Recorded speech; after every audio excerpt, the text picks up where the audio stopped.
दिन प्रतिदिन ऐसा दिखाई दे रहा है,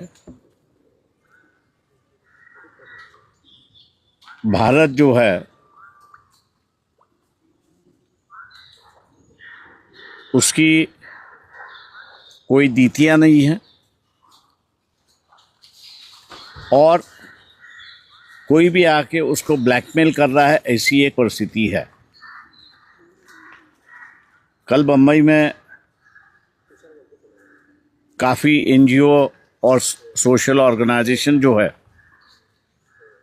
उनके साथ में एक बैठक है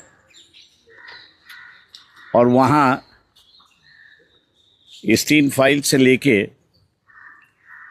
ट्रम्प के साथ में जो एग्रीमेंट हुआ है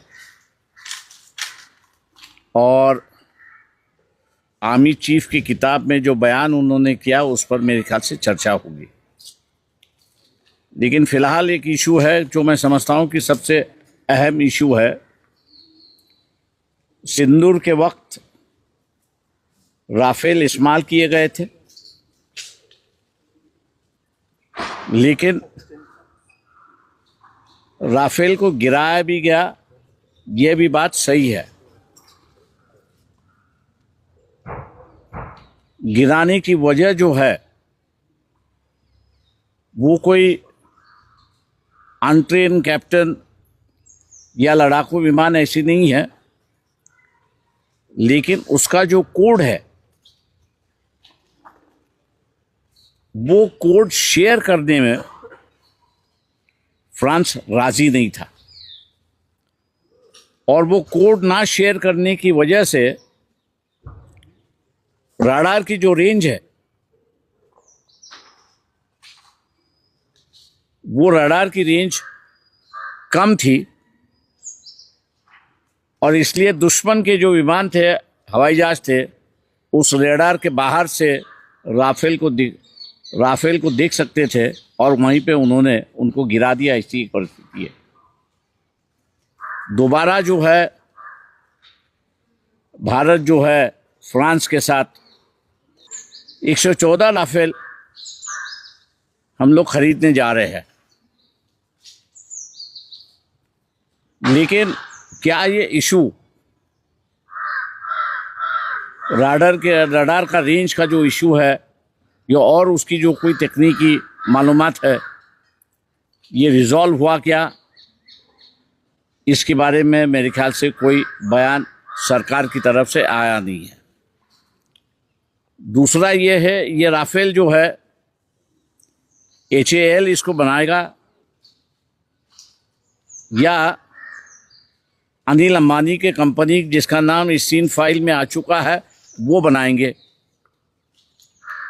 तीसरे सबसे अहम बड़ी बात है कि तेजस की जो कावेरी की इंजन है उसको लेके समस्या है और इसलिए हम लोग जो है अमेरिका से इंजन खरीद कर तेजस में लगा रहे, ऐसी एक परिस्थिति है।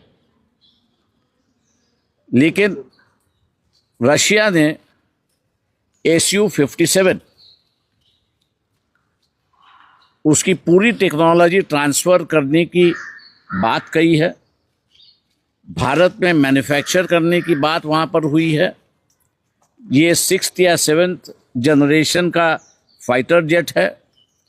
मैं समझता हूँ कि तकनीकी अगर ट्रांसफ़र होता है तो तेजस की जो इंजन कावेरी की जो समस्या है मैं उसको मानता हूँ कि सरकार एड्रेस कर सकती है। क्या सरकार ये जनता को हामी देगी कि राफेल अभी तक अपनी टेक्नोलॉजी ट्रांसफ़र करने के लिए तैयार नहीं है? क्या राफेल यहाँ पर स्क्रू ड्राइवर की टेक्नोलॉजी की तरफ आएगा, स्पेयर पार्ट्स आएंगे, हम लोग खाली स्क्रू फिट करके उसको चलाएंगे, या पूरी राफेल की जो टेक्नोलॉजी है उस टेक्नोलॉजी को ट्रांसफ़र किया जाएगा? मैं समझता हूँ कि एक अहम इशू है।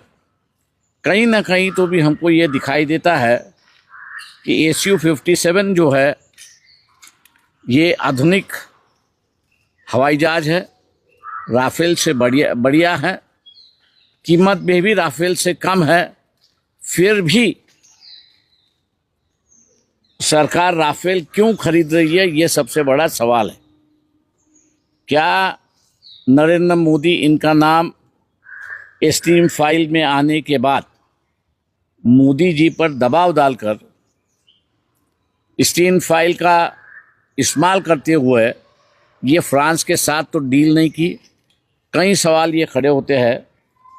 ये मैं मान के चलता हूँ कि लीडर ऑफ द ऑपोजिशन जो है, सत्ता में बैठे हुए पक्ष जो है, इन्होंने इस मामले को उठाना चाहिए था, लेकिन कहीं ना कहीं तो भी सभी राजनीतिक दल जो है चुप बैठे हुए हैं। इसलिए वंचित बहुजन आघाड़ी ने इस इशू की चर्चा जो है वो सामने ले आए हैं। रिटायर्ड जितने एयर मार्शल्स हैं, एयरफोर्स के चीफ है, हम लोग उनसे अपील करते हैं कि उन्होंने अपनी राय राफेल या SU-57 इस पर मेरे ख्याल से देनी चाहिए, ताकि आम जनता जो है वो इस बात से आगाह हो कि ये सरकार भी ब्लैकमेलिंग की सरकार हो चुकी है। ऐसी एक परिस्थिति है।